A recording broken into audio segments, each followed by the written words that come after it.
I have waited tables for the last 3 years. During my shift last night, a group of 4 women in their late 20s came in. They were a pleasure to have as customers.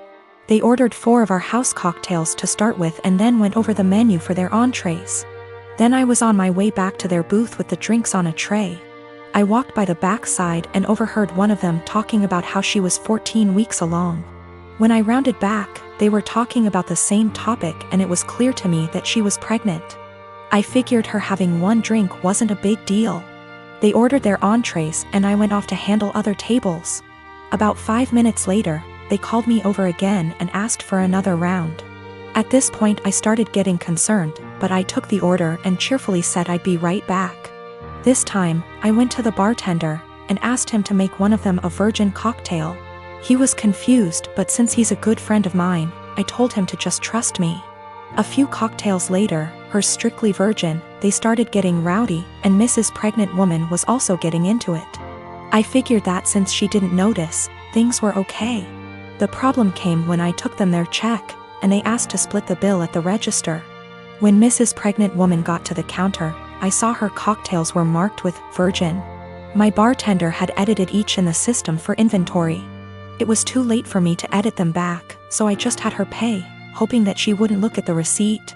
They all thanked me and left, leaving a generous tip in the process. They were talking in the parking lot for the next short while, presumably waiting for an Uber. Several minutes later Mrs. Pregnant Woman came back and asked what virgin on the receipt meant. I fessed up that it meant non-alcoholic. She blank stared me for a few seconds and then asked if she had ordered a non-alcoholic cocktail. I said no, but told her that I assumed she wanted one seeing as she was pregnant. It was a lame lie and I'll admit it, but she looked me in the eye and asked me to return her part of the tip. I did so. Then she talked to my manager. My manager took me into her office and literally shrieked at me until hoarse. I stood my ground and told her that I'm not going to be responsible for FAS. She told me that she was taking me off the calendar until she decided what to do with me. She also informed me that I could get the restaurant in serious trouble for discrimination. And upon examination of my state's laws, she is correct. But when I talked to my mother and father about it tonight, they told me that they understood my position. The entire staff at the restaurant is against me and I think that I'm going to call in and tell my manager that I quit. But I still feel in the right here. My wife, Irene, is very fit. She likes working out and has a proper exercise regime, etc. She believes that if she feels good, she looks good, and she feels good working out, so who am I to stop her? My brother, Will, spent the latter half of last year going through a messy divorce and now needs a place to stay. Though my brother and I aren't very close, I figured he would only stay with us for a couple weeks until he got back on his feet. Will is a typical gym rat. He's always on a very strict diet, always working out and bragging about his gains. I've worked out with him a few times and he's a little obnoxious. He's always mad at you if you don't work at his pace and is always trying to correct your form. He's a pretty fit and muscular guy, but I don't like to exercise with him. Will has been pushing Irene to work out with him because, according to him, she won't be able to keep up with him. Irene mostly just shrugs him off with a laugh and tells him she would love to work out with him. Irene works out in the mornings, 3 times a week, and then does a run in the evening. But she's been busy this past week and hasn't been able to stick to her usual schedule. Will thinks that she's making excuses because she doesn't want to be embarrassed by him. Again, Irene just laughs him off. About 2 days ago, Irene and Will went on an early morning run. I didn't go with them, but the first thing I heard when Will entered the house was, "The only reason I couldn't keep up with you, Irene, is because you were sweating too much." I found this extremely comical, and kinda just laughed him off. Irene rolled her eyes and went to take a shower, so I thought that the conversation would die. However, Will just kept bringing up my wife's sweat. My wife went to work and he told her to make sure she doesn't sweat through her clothes, or when she called me in the middle of day. He yelled, "Tell the sweaty." I said hi. Of course, the comment aggravated me and I told him to knock it off and stop acting like a child. I thought that was the end of it, but he just kept going.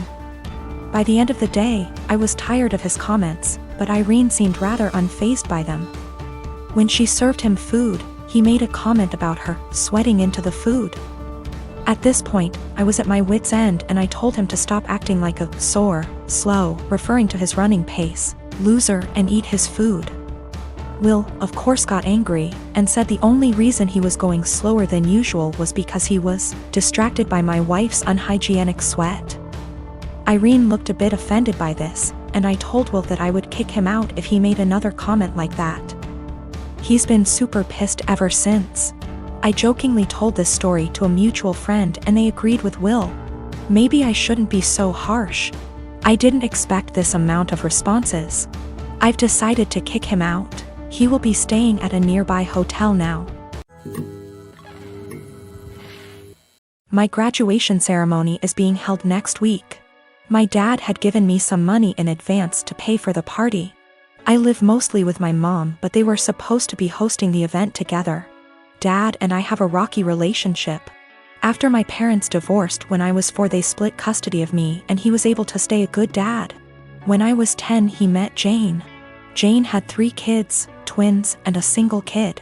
They got married when I was 12, but I would say even before that I felt like he prioritized her kids over me a lot. He would cancel plans with me if they wanted to do something and would either do the thing with them or force me to go and say it was even better than our plans, when for me it wasn't. Think going for a hike with me versus taking them to an indoor play area. Or seeing a movie with me versus the kiddie park. One more example is when I was given a ticket for a concert my dad and I both love. He was supposed to buy a ticket to come with me for some father/son time, but actually spent it on his youngest stepkid who wanted their room painted. He told me at the last minute and it hurt. There are other times stuff like this happened. He didn't show up at the hospital when I broke my arm because one stepkid was getting their tonsils out and wanted both him and his wife there.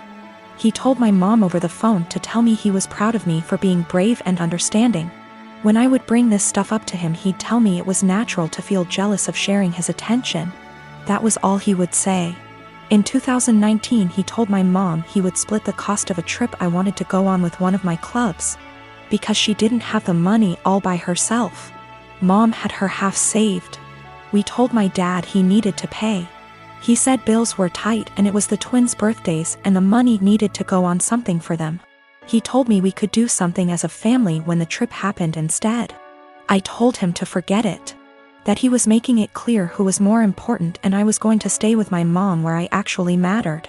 Mom borrowed money to cover the other half of the trip. Dad told me he regretted making me feel less important and we were working on things, and then the graduation money was given about a month ago. Then a week ago he called and told me how one of the stepkids was being bullied, how bad of a time they're having it. And with that money they could help cheer them up for their birthday. I was pissed. I hung up. Then 2 days later I showed up at his doorstep, gave him the money and told him I didn't want to see him or his new family at my graduation, and that he had chosen who was more important so he better stay out of my life.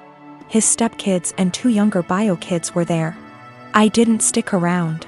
He called and told me we needed to talk it out like adults, and that I had hurt the kids' feelings. His wife freaked out on me, so I blocked her. I am a gemologist. I spend my days in the lab testing and identifying stones. From the nature of my work, I also have a large and valuable collection of jewelry but also gem specimens that I keep in a safe I specifically bought and had installed to keep them safe. I also have a second smaller safe for keeping important documents like passports. I own my home and my boyfriend of 2 years recently moved in as he was renting before. I gave him the code to the smaller safe so he could put valuables in it, but he also wants the code for my gem safe. Not to put anything in it, but he says because we are living together now I should trust him and give him the code. I've said no because he has no reason to open the safe as the only thing it's used for is storing my collection.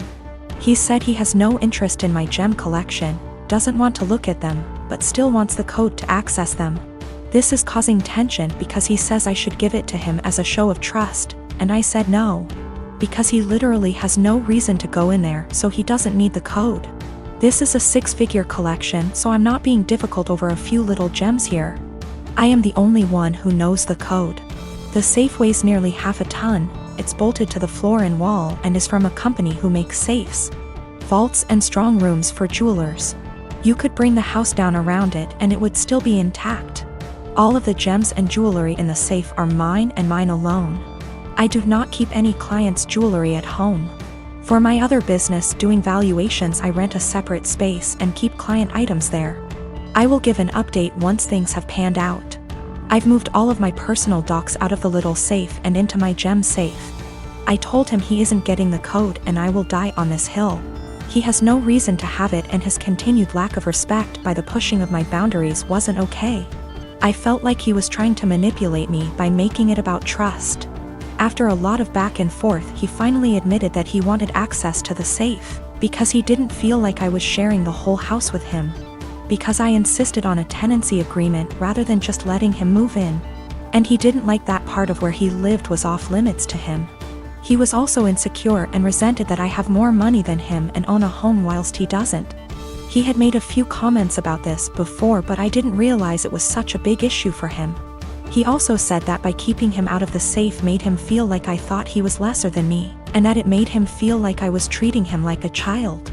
I told him if that's how he feels, then this is not the right relationship for either of us, and that it was best we break up. He was shocked that I was ending things over this, cried and asked me to reconsider. When I said no, he then got angry. Called me a stuck-up B*TCH, said he was better off without me anyway, and went to his friends.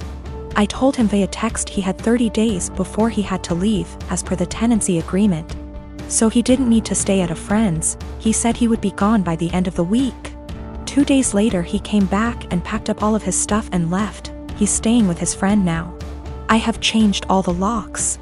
I have an alarm and CCTV system that's professionally monitored, and I have changed the verbal password I have to give when you call up as a precaution. I've checked all of my collection and it hasn't been touched. I also am giving my solicitor the code and safe deposit details to be passed to my executor in the event of my death. I feel horrible because despite all of this I love him. I should have a partner who not only respects my boundaries but takes an interest.